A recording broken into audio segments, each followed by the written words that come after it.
오늘 말도 많고 탈도 많은 국민의힘 선대위가 출범을 했습니다. 그것도 우리가 불과 목요일까지만 해도 상상도 하지 못했던 모습으로, 그죠?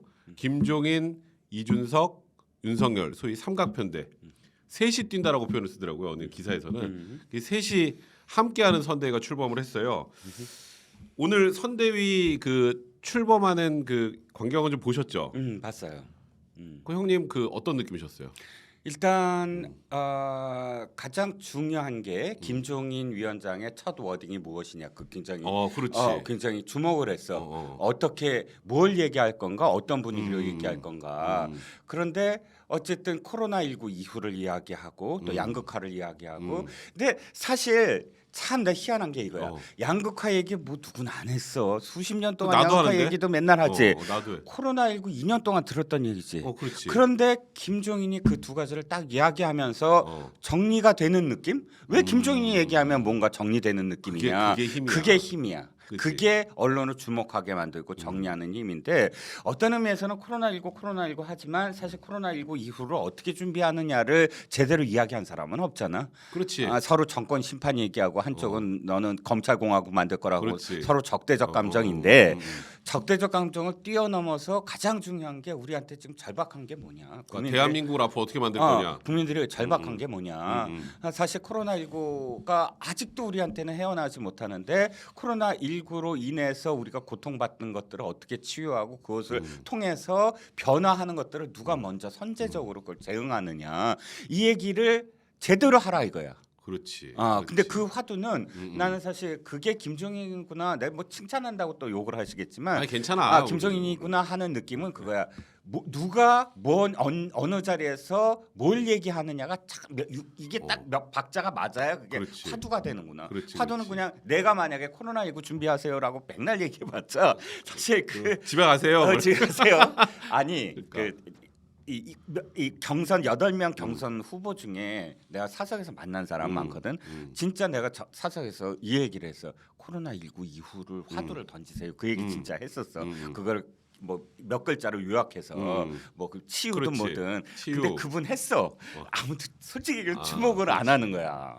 되게 슬프다. 슬픈 거야. 사실 그 얘기를 했어 분명히 했는데 그냥 넘어가 버려. 근데 김종인 그 딱 해서 정리를 했잖아. 그 난 방반이 확실히 언론을 확 끌어당기는 거하고 아젠다 세팅은 거의 그냥 진짜 가보면 뭘 가는 것 얘기해야 같아. 되느냐에 대한 거를 딱 집중시킬 수 있는 그렇지. 힘이 있는 것 같아. 근데 그 화두는 되게 중요한 화두로 지금 부각이 될 것 그렇지. 같고 또 윤석열과 이재명 역시 그 화두를 갖고 뭘 하느냐, 뭐 어떻게 하느냐의 경쟁이 될 것 같아.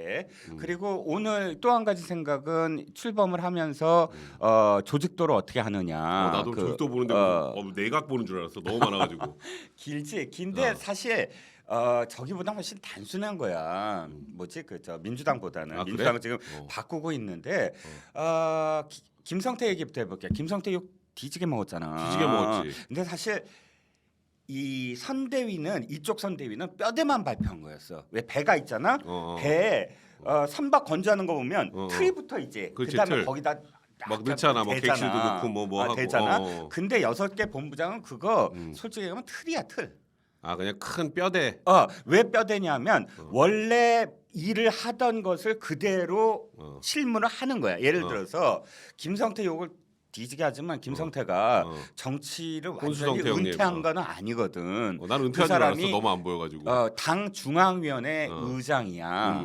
중앙위원회가 뭐냐면 직능단체, 직능 그 대표자들을 모아놓은 게 중앙위야. 예를 들어서 교수 직군의 사람들 네. 아니면 요식업 직군의 사람들이 당원들이지만 어쨌든 그런 그렇지. 직능들을 모아놓은 게 중앙이거든. 그 한 틀이야. 그럼 그 의장은 직능을 담당하는 사람이야. 그냥 원래 그 일을 당에서 지금까지 한 거야. 당에서 해왔어. 그리고 선대위를 하면 그걸 그대로 거기서 하는 거야. 직능 총괄 본부장. 그 자리를 두고 다른 사람에서 너 이게 아니라 원래 그냥 그대로 그 뼈대를. 사무총장이 한 것도 그래. 사무총장이 지금 권성동이 선대위에서 한 게 뭐더라? 그 똑같은 거야. 똑같은 붙었다는 얘기야. 이름이. 그러니까 그게 당연직이라고 우리가 보통 얘기하는 그렇지 거야. 당연직이라고 하더라고. 당연직이라는 건 뭐냐면 이게 무슨 큰 일을 새로 부여를 한 게 아니라 조직을 관할하고 다 해야 되는 거 아니야. 그렇지 그건 기본적으로 해야지. 그리고 이쪽은 집사 역할을 해야 되고 이쪽은 직능을 해야 되고 원래 그걸 했던 사람이 선대에 들어가서 새로운 직위를 부여받은 게 아니라 그 틀을 짜는 거거든. 근데 그것마저도 하지 말라는 거야. 그러니까 내 6개 본부장이라는 게 다 그런 일들이야.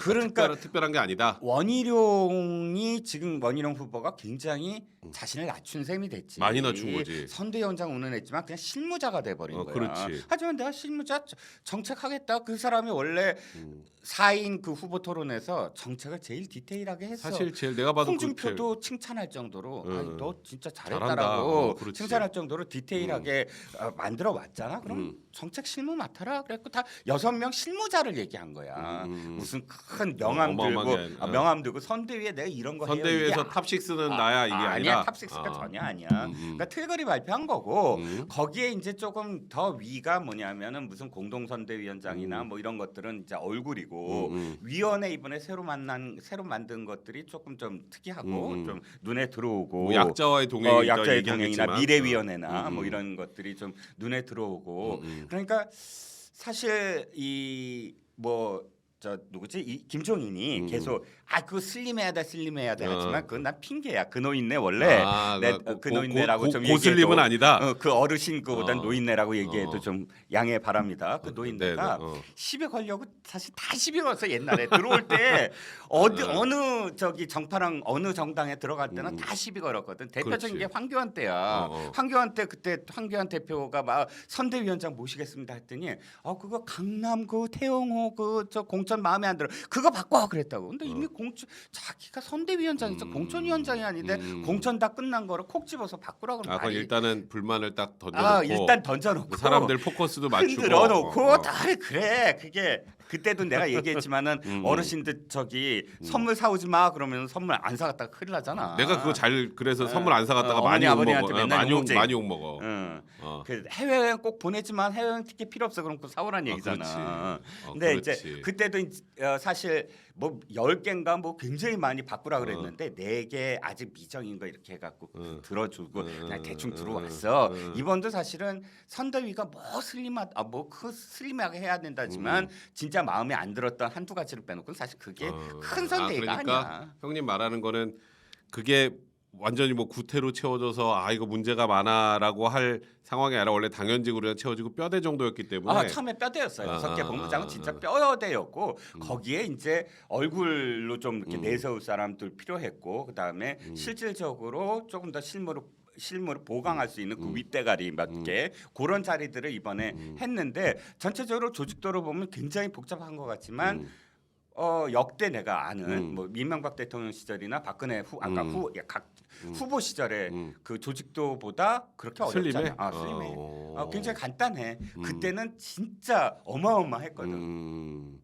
그러니까. 그때는 또 되는 집안이라고 생각해갖고 더 많이 모였어. 뭐 어마어마하게. 근데 지금은 그 저쪽이 더 많아. 그건 이재명 쪽이 되는 집안이라고 생각했는지 진짜 뭐 그런 그 솔직히 서로 경쟁하는 것 중에 하나가 이거거든.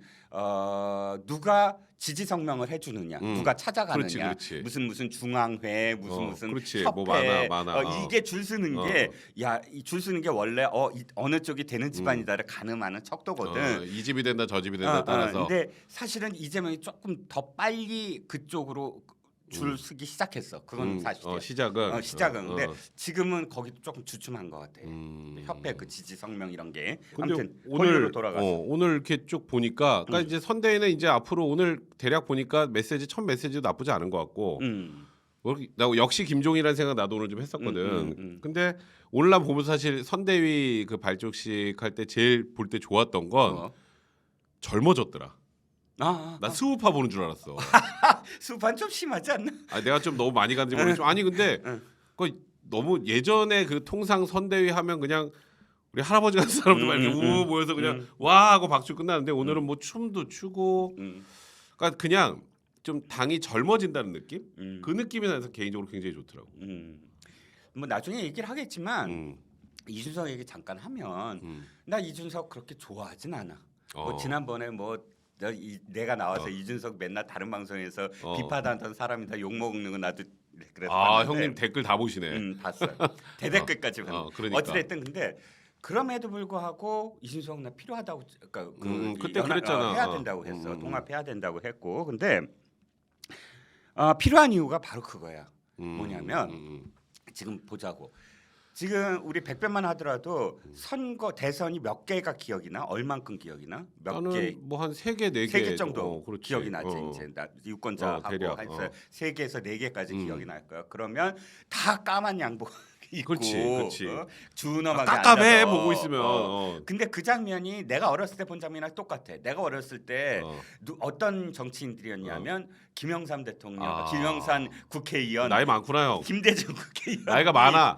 나 저것도 기억나. 용팔이 사건도 기억나. 용팔이 사건 모르지? 몇 살이야 도대체? 전당대회 강목 그러니까. 들고 막 뛰쳐든 것까지. 근데 아무튼 거기서 그 다음에 이 지금 장면은 뭐냐면 이거 586. 586이라는 게 물론 운동권 이 얘기만이 아니라 50대, 60대에 지금 너무 오랫동안 기득권이었어. 딱 정체돼 가지고 그지. 정체됐어. 그리고 한 번도 우리나라는 그런 화두를 제대로 던진 적이 없어. 아니 25살 대통령이 되지 말란 법 어디 있어? 이런 말은 상상도 못했어. 그렇지. 20대가 무슨 20대가 무슨 없는 대통령이야, 30대가 무슨 대통령이야. 암만 유럽에서 30대 총리 나왔다 그래도 그 말도 안 되는 거였고 또 그 투표권도 그래. 18세까지 내려가는데 몇십 년이 걸렸어 우리나라는. 그렇지. 그렇지. 그러니까 이런 문제가 팽배해 있을 때. 이준석이 딱 나타나서 7월달에 무슨 논쟁이 많이 했어. 근데 이제 그때 당시에 정세균이 정세균 총리가 이준석이 당 대표 되고 딱 하니까 이렇게 했어.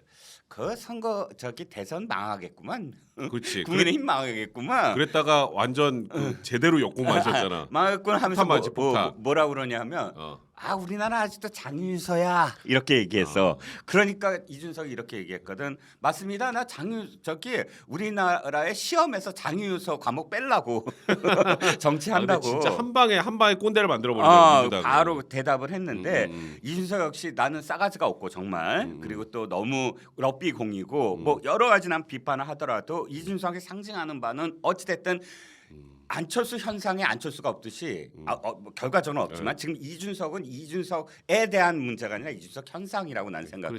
그럼으로써 어쨌든 그 녀석이라고는 안 되지. 그 분이 내지는 그 사람이 대표님 그 대표님이 그분이 그 사람이 그가 이렇게 해서 이 세대 싸움 그리고 젠더 싸움을 해. 젠더 싸움은 나중에 또 내가 좀 얘기할 기회가 있겠지만 이러면서 사실은 이 정당 내지는 정치의 하나의 어떤 또 흐름을 바꾸지. 흐름을 지금 싸우고 있어. 그게 이준석이 꼭 좋다 나쁘다라는 또 다른 얘기야 나는. 그 싸움으로 인해서 오늘 지금 말한 것처럼 수우파 같은 백변이 바라보는 우리 지금 정치의 풍경이 달라지고 있다. 난 그게 되게 좋더라고. 풍경이 달라지고 있다는 건 딱딱하지 않고 의미가 있다는 거지. 그러니까 아까 근데 윤석열 후보는 춤은 되게 못 추더라. 이렇게 하시는데 좀 귀엽긴 하던데.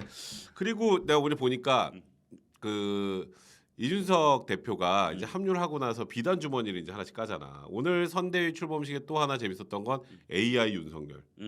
그런 것도 사실 그러니까 내가 이거 자꾸 이준석 대표 너무 이렇게 띄워주려고만 하는 게 아니라 그게 너무 새롭고 참신해 좋더라고. 그것도 역시. 그래서 얘기 들었었어. 그건 그 뭐 홍길동처럼 여기서 번쩍 저기서 번쩍 나올 수 있게. 이거지.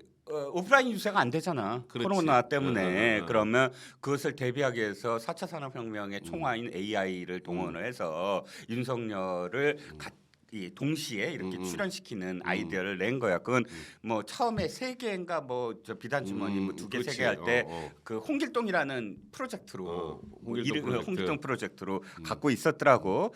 뭐 이런 뭐 이준석이 어쨌든 그런 아이디어는 되게 많은 것 같아. 그러니까 자 우리 그러면 이제 며칠 전으로 좀 돌아가 봅시다. 야, 우리 거기서부터 이제 끼 여기서부터 시작이에요. 이제 진짜는 일단 이준석 대표 준스톤이 떠난 날 나도 이제 이곳저곳에 전화를 많이 돌렸어요. 한밤중 아니면 그 다음 날? 그러니까 술 먹은 날? 그러니까 첫날 그러니까 술 먹은 날부터 이준석 대표가 나간 날, 이준석 대표가 집 나간 날 가출한 날. 가출한 날 내가 철근 형님한테 전화를 했지. 어. 이거 도대체 어떻게 된 거냐. 그랬더니 나 지금 대표랑 같이 있다. 그래서 그 대표가 이제 부산에 있을 때 나랑 통화한 거죠. 통화할 때 보니까 그때 이 소위 윤 후보도 후보지만 윤 후보 측근들에서 굉장히 많은 이 분노 같은 것들이 있더라고 그때. 그래서 야 이걸 어떻게 해결해야 되나 그랬더니 뭐 지금 후보도 움직일 생각도 없는 것 같고 그래서 막 굉장히 안 좋았었어. 근데 윤 후보 측에서는 일단 대기 느낌이었어요. 그러다가 그 이제 울산 간 날 네, 우리 양수 형님한테 오늘 저기 후보님이 당 대표 만나냐 그랬더니 이렇게 답을 하더라고. 내려가는데 도망이야 가시겠어? 그러니까 이제 그게 만난다 뜻이었잖아요. 근데 그러면서도 만나도 잘 된다라고 단언하기 어렵다라고 생각을 하시더라고. 근데 형님 일단 첫 번째로 이준석 대표하고 윤석열 후보 가서 이제 이렇게 부둥켜 갖고 나중에 이게 마스크 끼고 사진 찍었잖아. 합의가 됐잖아. 그러니까 쉽게 말하면 금요일 날 밤. 금요일 밤에 그렇게 둘이 부둥켜 안고 합의가 된 이유가 뭐라고 생각하세요? 내가 생각하기에는 지금 윤핵관이니 뭐 이런 소위 말해서 처음에 문제 제기했던 거기에 지금 뭐 특별하게 변화가 있는 것 같지는 않거든. 그러니까 지금 백변이 너무 많은 걸 지금 그렇지. 물어보고 있어. 내가 말하다가 지금 막 그러니까 갑자기 내 얘기를 하고 한정체로 할래? 아니면 이슈별로 할래? 이슈별로 하자. 이슈별로. 그러면 뭐 때문에 그럼 둘이 껴안나는가? 그러니까 화해하는 가장 큰 모멘텀이 뭡니까? 윤핵관은 그대로 뭐 있을 것 같은데 존재하잖아. 뭐 준스톤 얘기로는 왜 껴안았을까? 윤핵관은 아무 이유가 없었어. 그래? 이거 봐봐. 윤핵관이라는 말이 윤석열 핵심 후보의, 관계자잖아. 그렇지. 이거 지금 뭐 윤석열 쪽만 지금 문제가 있었어? 아니야. 이준석 쪽도 관계자 발로 사고 많이 쳤어.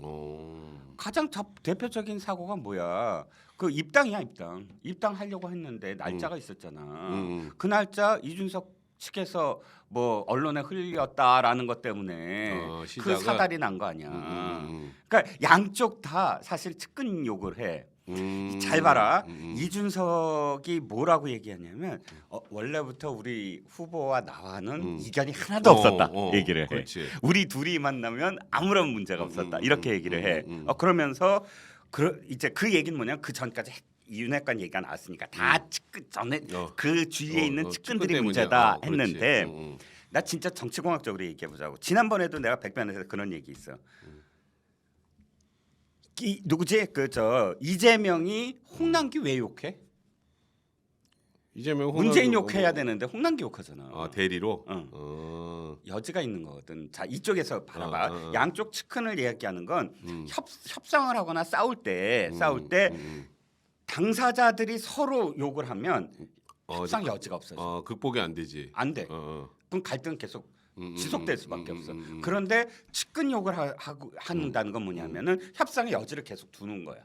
이쪽은 윤핵관, 저쪽에서도 대표 측근 이렇게 그 얘기하면 대표 측근이 맨날 그 언론에 흘리고 있잖아. 대표가 문제다는 소리 안 하고 여기도 후보가 문제라는 소리 안 하고 양쪽 다 똑같이 그래. 그리고 그건 윤석열도 계속 그랬어. 아니 대표님이랑 그 치킨집에서도 분위기 좋았고 대표님이랑 고개 이렇게 약간씩 하시면서 대표님이랑 얘기하면 늘 좋은데 말이에요. 뭐 이렇게 얘기를 하는 거야. 그럼 양쪽 다 똑같은 뉘앙스잖아.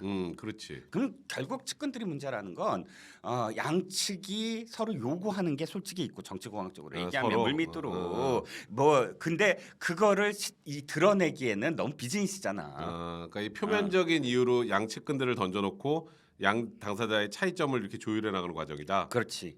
물론 문제가 전혀 없진 않겠지. 왜냐면 뭐 관계자 발로 막 공격하는 발언이 나오고. 근데 이게 한쪽만의 문제가 아니라 난 양쪽 다였다. 물론 그게 7대3이든 6대4든 비중은 다르지만 그럼 양측 측근들의 언론 플레이가 계속 있었다.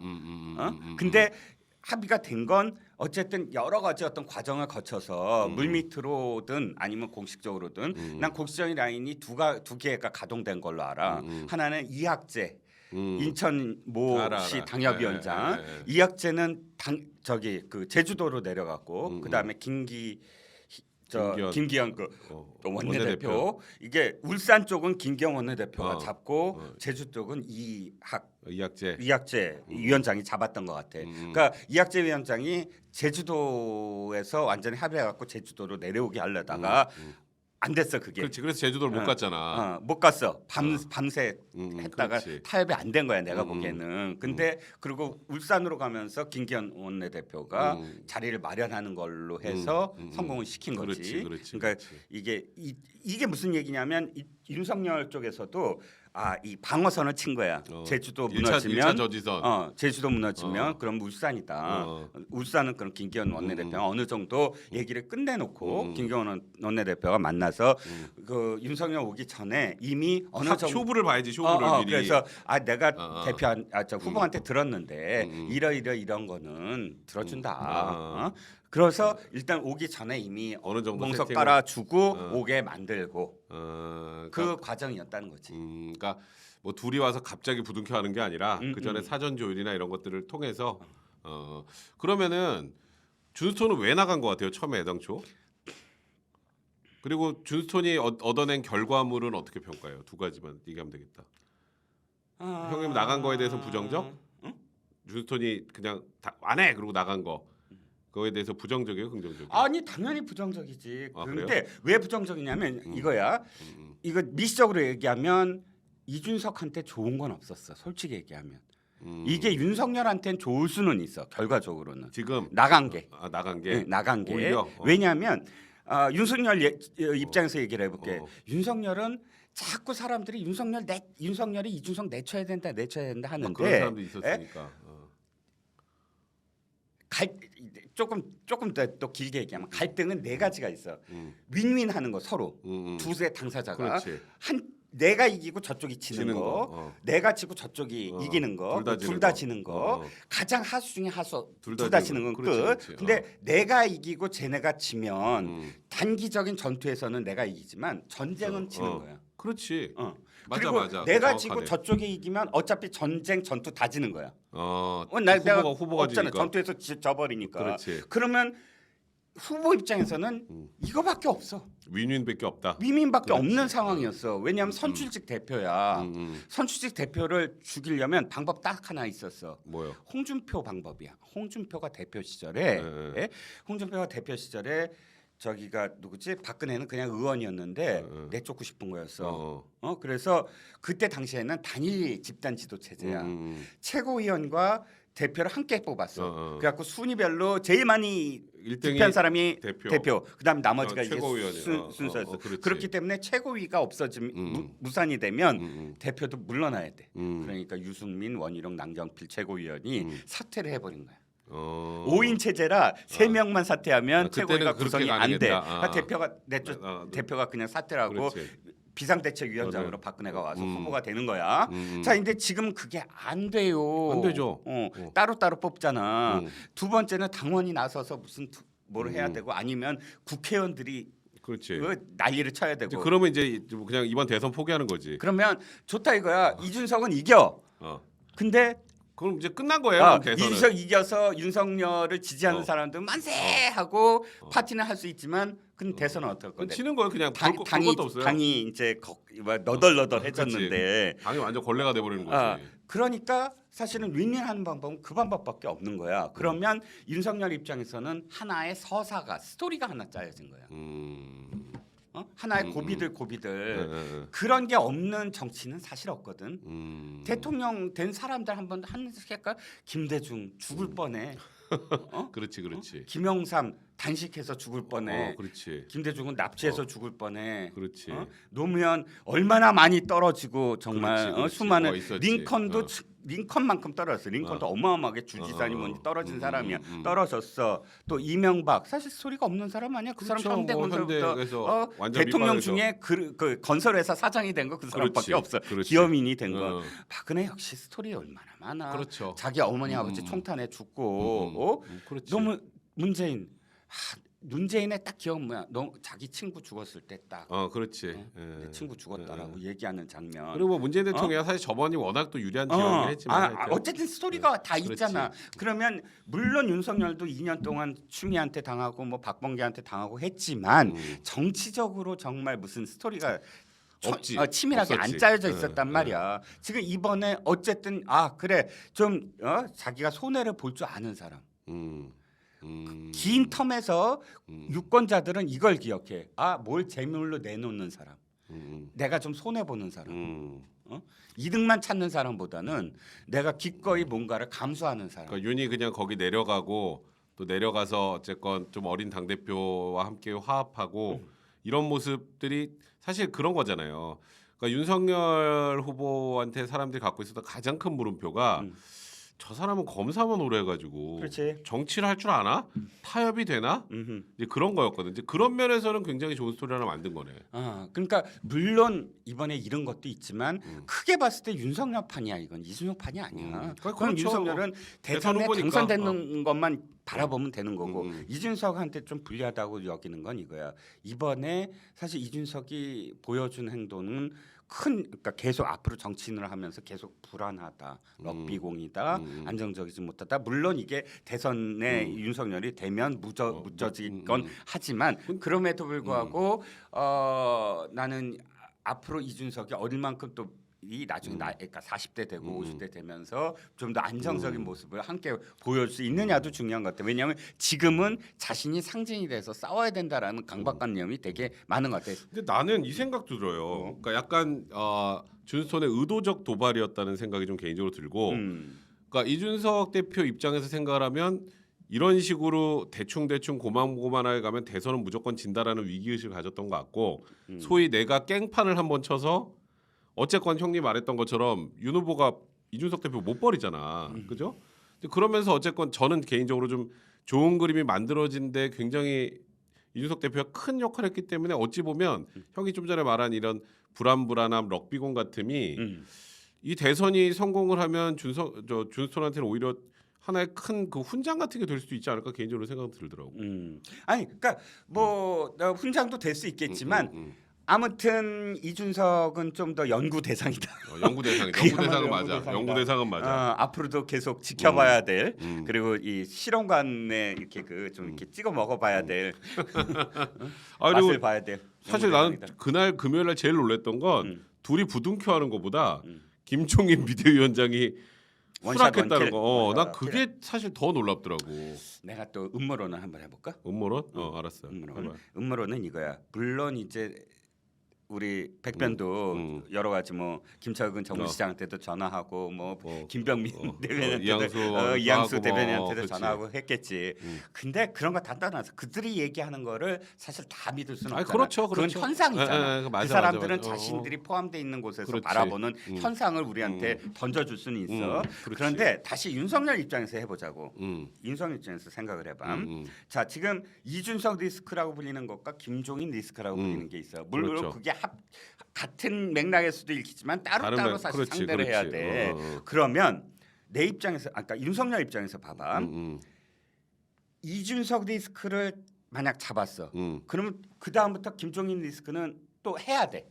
그렇지. 아예 물론 가깝긴 하지만 그럼에도 또 다르니까 그렇지. 붙잡고 또 해야 돼. 왜냐하면 김종인 리스크가 이제 그때 안 한다고 했을 때 이준석과 이 윤석열은 함께 있었잖아. 그렇지. 그리고 이준석은 그때 뭐라고 그랬냐면 그러세요. 그럼 김병준과 하세요. 그러면서 그렇지. 이런 식으로 얘기했어. 내 권한을 좀 줄일게요. 그리고 원래 무한 책임이시잖아요. 이렇게 그렇지. 얘기를 했어. 그건 이제 그때는 함께 한다는 얘기였어. 함께 하는데 불만이 많다는 소리지. 불만은 많지만 어쨌든 졸라 불만은 많지만 어쨌든 졸라 불만 함께 할게. 많았지. 자, 그런데 이준석과 다시 하면 김종인 리스크는 다시 해야 돼. 그 다음부터. 그렇지. 자, 이건 그런데 김종인 리스크를 만약에 먼저 해봐.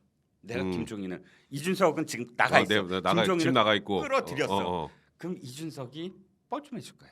그렇지. 되게 난감해지죠. 그러니까 사실. 이준석을 잡으면 그 다음에 김종인을 잡기 위해서 또 다른 작업을 해야 되지만 김종인을 잡으면 이준석은 되게 리스크는 해소될 수 있는 그렇지. 측면이 있단 말이야. 그럼 윤석열 입장에서 이준석이 나갔을 때 누구부터 달려갔어야 됐을까? 그렇지. 당연히 김종인한테 김종인부터 달려가는 달려갔을 거지. 거야. 자, 김종인이 오늘 뭐라 그래? 그거 말이야 와인 들고 맨날 찾아오는 사람이 있었어. 그다음에 그게 아내가 계속 설득을 해. 근데 또 전화까지 왔네. 그렇지. 또 그날 또 하필 전화까지 와. 전화까지 왔네. 근데 이게 김재원이 막 바꿔주고. 이게 다 무슨 스토리일까? 이 스토리는 무슨 스토리냐면 어찌됐든 윤석열 입장에서는 동시에 다 보는 거야. 그러니까 양쪽으로. 그리고 김재원도 역할을 하고, 그러니까 그 이전부터 김종인만 잡으면 해소된다라는 게 그렇지. 당연히 사실 거기서부터 뭐가 시작했던 핵심 거니까. 모순이냐, 핵심 모순과 주변 모순이 있을 때 김종인이 핵심 모순이고 이준석은 주변 모순이었다. 이게 풀리면 이건 풀리는 카드였다. 그러니까 당연히 김종인에 훨씬 더 공을 더 많이 들였을 거고. 근데 그 결론적으로 이제 모양새는 이준석 대표랑 껴안고 김종인 위원장까지 오는 거 가장 해피한 그림 모양새로 만들어서 서로 뻘쭘하지 않게 만들어 준 거지. 그렇지. 당연히 그게 당에선 말이야 사실 최고위원들이 있는데 최고위원들 중에 그러니까 그 원내대표랑 다 사실 다 팀 플레이를 한 거야. 내가 그렇지. 보기에는 그렇지. 정미경 최고는 약간 이 대표 그렇지, 편을 많이 대표 쪽. 들었고 그렇지. 김재원 최고는 약간 후보 편을 들면서 중간에 또 이 블러핑도 몇 번 했어. 내가 보기에는 그렇지. 맨날 찾아가는데도 불구하고 방송에서는 딴 얘기도 하고 그렇지, 그랬다고. 그렇지. 근데 지금 매일 찾아갔다는 거 아니야? 그렇지. 3만 원짜리 와인 들고 와서 10만 원짜리 와인 얻어먹고 아유 나왔다고. 그 놓친네 맨날 똑같은 거야. 한 번도 변하질 않아. 문재인은 새벽 1시까지 소파에 그렇지. 있다가 아내가 김미경 여사가 그렇지. 그만 좀 하세요. 내가 설득할게요. 그 스토리랑 이 스토리랑 똑같잖아. 그렇지. 그리고 또 뭐 얘기 들어보니까 또 그 윤석열 후보 와이프 김건희 여사도 힘을 좀 많이 보탰다 이런 얘기들도 있긴 하더라고요. 양김 여사가 또 네, 이렇게 그렇게 서로 서로 좀 자리도 한다고. 마련하고. 근데 이건 뭐냐면 놓친애라고 그만해야지. 그, 김종인 뭐, 위원장은 사실 스토리를 원해. 어. 그리고 판도 한번 흔들려야 되고 언제나 그러니까 이게 그렇게 된 거야. 내가 보기에는. 그리고 그날이 어찌 보면 본인이 만든 판은 아니지만 이준석 대표가 나가 있었는데 한꺼번에 원샷을 해결할 수 있는 판이니까 더 극적이고. 그러니까 모든 쪽에서 다 어. 주어가 될 수가 있어. 이준석은 이준석대로 내가 판을 흔들었기 때문에 김종인 위원장을 끌어들였다라는 그렇지. 판이 된 거고 윤석열 후보는 내가 적극적으로 두 사람한테 이렇게 구애를 해서 성공했다가 되는 거고 그렇지. 김종인 위원장 입장에서는 그래 안 올라 그랬는데 어쨌든 이 사람들이 어느 정도 이렇게 잘 되는 어떤 상황 속에서 판이 좀 바뀌는 것 같아. 그래서 내가 들어갈 수 있어. 이 세 가지의 어떤 그 지점에서 전부 주어가 될 수 있는 상황으로 만들어진 거지. 굉장히 분석 좋네. 박레나 H님, 백 변호사님 투머치 친 이준석 해석인 것 같은데요. 저는 지금 우리 종근이 형님이 조금 반 이준석이라기보다 하여튼 이준석 대표의 비이준석. 비판적인 것 같아요. 저는 좀 반대쪽으로 좀 해석을 해봤습니다. 지사마님, 백변님 우리 테디는 스타렉스에 실려가서 타타에 송금되었나요? 오늘은요 저희가 개편하면서 월요일은 앞으로 제가 담당하고 화요일은 김태현 변호사 담당하고 목요일날 이제 둘이 같이 하는 거라 오늘은 원래 안 나오는 날입니다. 저희 개편안을 제대로 한번 못 읽어보셨던 것 같아요. 저희 커뮤니티에 제가 올려놨으니까 한번 읽어보시면 될 것 같습니다. 자 이제 어쨌건 이 어수선한 시국이 좀 정리가 돼서 그러니까 보수 유권자 분들 입장에서는 이제 좀 한시름 놓은 것 같은데 자 그러면 혹시 초치는 것 같아서 좀 그렇긴 한데 그럼 앞으로 발생할 리스크는 또 없을까? 앞으로 발생할 첫 번째 리스크는 안철수야. 안철수. 사실은 이런 구도도 있었어. 홍준표 안철수가 대안이다. 홍준표를 만났잖아. 그것도 윤 후보한테는 윤석열한테는 굉장히 좋은 수였어. 그러니까 이 구도상 안철수와 김종인은 굉장히 그건 극과 상극이지. 극이니까. 근데 홍준표와 안철수는 굉장히 가까워. 그렇지. 뭐 그러면 저기 청년 애들에다가 뭐 글도 올렸더만. 그렇지. 그러면 홍준표 안철수가 한데 묶일 수만 있다면 윤석열 입장에서는 일타쌍피라는 그렇지. 말 해도 되나? 어쨌든 되지. 화투 얘긴데. 여기 아무나 해도 돼요. 일타쌍피가 되는 거거든. 그 일타쌍피의 가능성을 여지를 두면서 김종인 리스크와 이준석 리스크를 상대할 수가 있었거든. 이게 둘이 같이 끌고 간다면. 그러니까 해피한 것 중에 하나가 또 홍준표가 좋은 어떤 얘기를 해준 거. 그러니까 윤석열 입장에서 그 과정 지난 주말에서 이 대표 만나러 가라고도 하고 또 한참 동안 둘이 또 독대도 하고 했었잖아요. 그때, 그래서 상당히 좋은 어떤 상황인데 이제 안철수 리스크야. 안철수 리스크를 이 윤석열 입장에서 바라봤을 때 한마디로 얘기할게. 선거는 뭐지? 내 편 만들기 싸움. 그렇지. 누가 더 내 편을 더 많이 만드나. 그러면 당내 어쨌든 이 다른 정파 사람들한테 자리를 주면서 손 내면서 한 거를 지금 선대위를 한 거야. 두 번째는 후보 단일화. 언제나 후보 단일화 해야 돼. 내 편 만들기. 그리고 다른 어떤 직능 단체나 시민 단체들 끌어들여서 사진 찍어 이런 게 다 내 편 만들기 싸움이거든. 그렇지. 그래서 아까도 이제 대표를 못 내친다라는 얘기를 한 거고. 근데 그 다음 단계가 이제 후보 단일화인데 윤이 이거를 스토리를 어떻게 쌓아 나가느냐. 근데 지금 보면 김종인 이제 총괄선대위원장하고 이준석 대표는 그냥 지지율 격차를 벌려서 압살. 안철수 후보는 설 자리를 잃게 만들자. 그리고 알아서 흡수되든가 말든가 이쪽인 것 같아. 근데 형님은 나중에 결국은 꼭 안철수 후보하고 단일화가 필요하다는 입장인 거예요? 자, 이렇게 생각해. 그 선거를 얘기할 때 선거 그 정치 평론을 할 때 시점을 지금 시점으로 바라보면 될까? 안 되지. 안 되지. 그러니까 과정을 바라봐야 되고 지금까지 어떻게 됐나를 바라봐야 되는데 압살한 적이 있었나? 옛날에. 별로 없긴 없었죠. 물론 뭐, 이제 뭐, 제3 후보가 있긴 있었어. MB 때는 압살 한번 했죠. 그때는 굳이 말하면. 그때는 그렇지, 뭐 제3 후보를 떠나서. 이해창이 제3 후보가 됐고 이인재도 제3 후보가 됐고 해서 판을 흔들기는 했지. 그래서 어쨌든 이인재나 안철수는 상대방 후보나 이쪽 후보의 표를 깎아 먹었어. 그렇기 때문에 노무현과 정몽준 이후 이후에 어떻게든 단일화 얘기가 나오는 거야.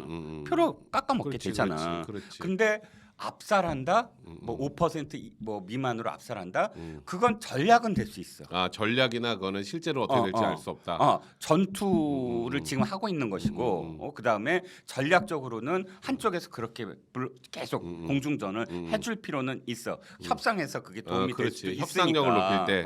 그렇지. 근데 다만 진짜 마지막 순간까지 무조건 비토를 놓는다라고 간다면 이게 전략이 아니라 정말 완고집이다고 한다면 그거는 리스크가 되는 거예요. 그거는 이제 그 저거에 따라 다르겠네. 그때 상황에 따라서. 그러니까 아직은 뭐 저기 단언할 수는 없으나 그럼에도 불구하고 이 김종인, 이준석 두 사람이 너무 안철수를 몰아붙이고 하면 앞으로 선거에서 무슨 일이 벌어질지 몰라. 뭐 안철수 쪽이 어떻게 세를 형성할지 모르고. 물론 지금 내가 보기에는 심상정이랑 뭐 하는 거는 굉장히 악수 중에 하수 중에 하수라고 난 생각을 하는데 그럼에도 불구하고 어쨌든 아직은 모르겠고 다 중요한 건 윤석열이 어떤 모습으로 두 사람을 좀 그러니까 뭐 설득도 하고 아내도 설득하고 안철수로 끌어들이고 이 모습이 주어는 누가 돼야 돼? 윤석열이지. 그러니까 그거는 진짜 우리가 좀 시점을 좀 지켜보고 또 한번 분석을 해봐야 될 것 같네요. 자, 탱구님. 저기 저랑 의견 비슷하네요. 저랑 비슷한 게 아니라 김종인 위원장과 이준석 대표가 좀 비슷한 것 같아요. 안철수는 내비두면 알아서 고사시켜야 함. 라이언킴님, 저 형님이랑 저한테 뭐라고 하시네요. 그러니까 이 윤석열 후보가 이제 어차피 2030 유권자들이 마음이 다 떠났으니까 옆에 누가 있건 뭐건 똑같다. 그러니까 뭔가 변하지 않으면 그래서 뭐 너네 민주당 찍을 거냐 이런 식으로 얘기하면 안 된다. 네, 저희가 그렇게 얘기는 지금 안 하고 있습니다. 네, 탱구님. 안철수 대표에 대해서 좀 안 좋게 생각하시는 분들 꽤 많네요. 안철수 대표는 항상 좀 분란을 몰고 다닌다. 또 저기 탱구님, 문재인 안철수가 전라도 토 데리고 나가서 더 승승장구했다. 야, 역시 안철수 대표에 대한 비토 이미지가 여러분들한테 굉장히 시청자분들 오늘도 느끼고 내가 지난번 것도 저 댓글에서 느끼지만 나도 그래요. 나도 드라마 보면 저 남주인공 너무 싫어. 왜 저래? 그렇지. 여자 주인공 확 끌어당겨야지. 나 바보 아니냐? 저 너무 싫어. 싫어. 나 저 여주인공 너무 좋다. 좋아. 이렇게 표현을 해. 싫고 좋은 건 드라마상에서 내가 그냥 즐기면 웃고 소비하는 거잖아. 근데 한 가지 이 정치판도 사실 똑같거든. 그렇지. 안철수가 맞아요. 싫어. 나는 이준석이 좋아. 좋다 싫다라는 감정은 물론 사람이 들 수 있는 첫 번째 감정이지만 자칫 잘못하면 팬덤이 돼. 그렇지. 팬덤 정치는 비극이 뭐냐면 대깨문으로 가. 무섭네. 대깨문으로 갈 수 있는 지름길이야. 그래서 좋다 싫다라고 말을 할 수 있지만 그러나 그 개인에 대한 좋고 싫음보다 더 중요한 가치는 뭘까도 사실 우리가 객관적으로 정치에서 좀 바라봐야 되는 게 아니냐. 굉장히 개인적으로는 나는 싫은 사람도 많아. 이준석도 사실 싫고 김종인도 싫고. 그러니까 순간순간 하는 어떤 상황에서 나도 뭐 다른 방송에서 뭐 어떤 이야기를 했을 때 그 발언에 대해서 너무너무 나도 비판을 하면서 나 이런 그치. 발언 싫다라고 얘기한 적도 있어. 하지만 지금 이야기하는 건 그 사람이 그 사람을 내가 좋다 싫다라는 감정으로 얘기하고 있는 게 아니고 내 감정을 실어서 그 사람을 투영하는 게 아니라 이 대선에서 내가 바라보는 가치는 뭘까? 물론 내가 국민의힘 당원도 아니고 국민의힘을 지지한다라고 얘기한다기보단 어느 쪽이든 어떤 가치 내가 생각하는 가치가 구현되는 거 어떻게 해서 구현될 수 있을 것인가와 또 내 정말 경제적 내지는 내 사회적 그런 이 가치 지향점인 뭐 이익이면 이익 그것을 내가 어느 쪽이 들어줄 수 있을 것인가에 대해서 생각을 하면서 그걸 위해서는 지금 뭘 해야 된다라고 이야기하는 것과 내가 저 사람 진짜 싫어. 아니 근데 나도 싫은 거 많어. 그러니까요. 저 사람 너무 좋은 거 많아. 하지만 무조건 싫은 게 과연 우리 정치에서 우리 나라를 바꿀 때 어떤 뭐 그렇게 대의도 있고 그러니까요. 생각하면서 얘기한다는 거를 좀 생각해 주시면. 자, 우리 문자 조금 소개해드리고 또 아이템 한번 바꿔볼게요. 하얀 눈이 내려올 때면님, 윤 후보 리더십에 타격을 입었다고 보진 않으시나요? 이번 요 과정에서. 근데 오히려 리더십 복원됐다고 보는 편 맞지 않나요? 아니 그러니까 리더십이라는 게 한두 가지가 아니잖아. 그러니까 잃어버린 건 뭐냐면은 결단력은 좀 없어 보여. 솔직히 아니 모든 게 다 완벽하진 않아. 결단력은 없어 보여. 단칼에 좀 시원하게 그냥 그러니까 했으면 좋겠는데 그건 좀 없어 보여. 근데 그건 이미 다 보였어. 그렇지. 그 전에 검사할 때 많이 보여줬는데. 김대중 노무현 모든 대통령의 사실 측근들이나 가장 실세를 잘랐거든. 그 칼 쓰는 거는 우리가 뭐 이렇게 아니까. 근데 이게 그 바늘 실은 능력 있나? 그거 진짜 그래요, 이렇게 꼼꼼하게 이렇게 매야 되잖아. 그렇지 맞아. 근데 윤석열은 그런 거 못할 사람 같았는데 그래도 그 열받는 바늘과 실을 들고 그 바늘에 콧게 갖고 한 땀 하더라고. 그러니까. 그래서 그런 능력은 있네. 이렇게 봐주는 거지. 오케이.